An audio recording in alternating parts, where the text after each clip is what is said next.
What's going on, everybody? My name is Joel Otero. I'm here to read you a bedtime story, I guess. Okay. It's called Sam and the Dragon. A long time ago, there were a lot of dragons around. But as time passed, there were fewer and fewer, until there were hardly any left. Some died of old age. Okay. Some were killed by knights in shining armor. And those that didn't began to hide away where no one could find them. That's a good idea. Since they had to hide all of the time, they began to change. They got smaller and smaller until they were no bigger than a little boy. Alright, a little boy like Sam. Sam lived in a town. I mean, where you live. Okay. Sam lived in a town where the weather changed with the seasons. That's everybody. Okay, so every fall, his family would pack up all their belongings and move way down south. Hey, okay. Where it would be warm for the winter. This is a long story. Sam didn't like moving south in the fall and back in the spring. So one day while his family was packing, he said to his mother, I don't want to move south for the winter. I want to stay home. Yo, fam, tell her straight up. I want to stay home. His mother told him, no, we can't stay because we would freeze to death. That's a lie. But Sam did not believe her because he had never been there when it was really cold out. Try New York. And it's sure been a cold, cold winter. And the wind ain't been blowing from the south. It's sure been a cold, cold winter. And a lot of love is all burned out. Sam tried to convince his mother that it would be okay to stay. He said it doesn't really get cold. That's just a myth. Like dragons and unicorns. He about to find out. His mother asked, what makes you think unicorns and dragons are a myth? The old men in the town square said it, Sam replied. Whoever wrote this gotta be better. Do better. When the men in the town square don't always know what they are talking about. Unicorns and dragons are real, and it gets very cold in the winter, Sam's mother said. Whoever wrote this, I think you were in kindergarten. But okay. Sam decided too he would stay home anyway. See what I'm talking about? He would stay home anyway. So when the town began its journey south, he hid, so no one would notice he wasn't with them. Nobody cares. No. When it did start to get cold, Sam was sorry he didn't listen to his mother. There's a picture of him wrapped up in a blanket if you want to just zoom in on that real quick. Look. He found out it was cold, fam. All right. He became colder and colder and was very close to freezing when he heard the front door open. It about to go down.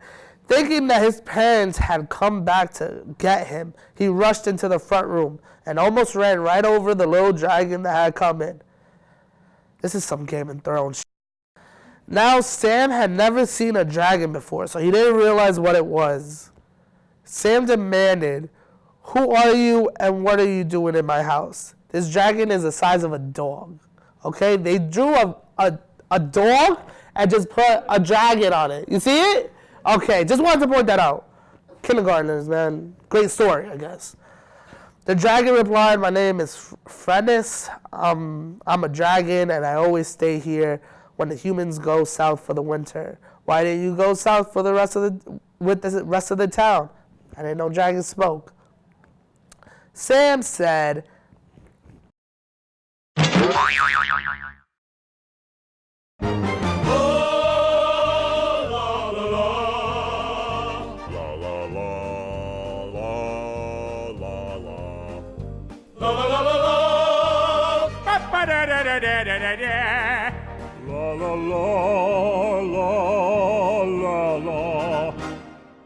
Sam said, I didn't believe them about winter, so I stayed behind. Now I wish I had listened. Facts. I'm cold and miserable, sorry I stayed. Well, friends, yo, this story is OD long. Well, Frennis felt sorry for Sam and breathed some warm breath onto him. This is getting crazy. To help him get warm, yeah. Right, yeah, that's what he did. This made Sam feel better, so he decided to be friends with Frennis. Hold up. This story is long. Alright. Hold up. I gotta get back to the spot. The two of them stayed there in the house all winter long and were very good together because he kept breathing on him, down his neck, saying, "What's up, fam?" Sam kept Frennis company and Frennis kept Sam warm. When spring came, Frennis told Sam he had to leave. He said people will be coming back and they just won't understand us being friends with a dragon. After all, they think dragons are a myth. Well, Sam didn't want Frennis to leave, so he said, "We could build you a little house in the basement, and that way no one will know you are here." This kid's Bob the Builder all of a sudden. All right. So they took some metal and built a little house. They built the house. Okay. I don't even know how old this kid is. Okay, when Sam's parents came home, they were surprised to find he hadn't frozen to death during the winter. When he explained how he survived the winter, his parents wanted to meet Frennis. You see, that's where he messed up. Well, hold up. When he explained how he survived, they wanted to meet him, so Sam took them down to the basement to meet him. Well, the next winter, Sam's whole family wanted to stay home, so he asked Frennis to come up and keep them warm. So he was breathing down all their necks. Your phone just rang. Okay. Well, I read that already, but Frennis didn't want to leave his nice little house in the basement. He told them, if you connect big pipes to this little house and spread them to each room of your big house, I can keep you all warm. So he's just going to be blowing into a pipe. That's basically what he's saying. He's blowing into a pipe. Okay. So they did what he asked, and that kept them cozy and warm all winter long.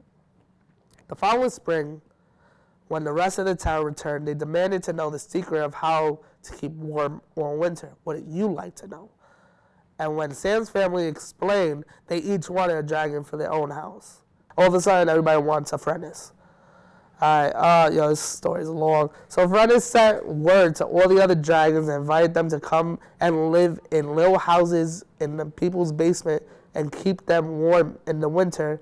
And soon all the people in the town had a dragon of their own. Okay, before long, word spread of the little town that stayed home in the winter. And shortly thereafter, the dragons multiplied and they were welcomed into nearly everyone's home. Still, the men in the town insisted that dragons were a myth. Everybody got them in their basements, fam. They called the little dragon houses furnaces, so they wouldn't have to admit what they really were. But we know better, don't we? They ended it like that. That was the end of the that was a trash story. Wow. That was story time with Joel Otero. I'll catch you next time. Peace, fam.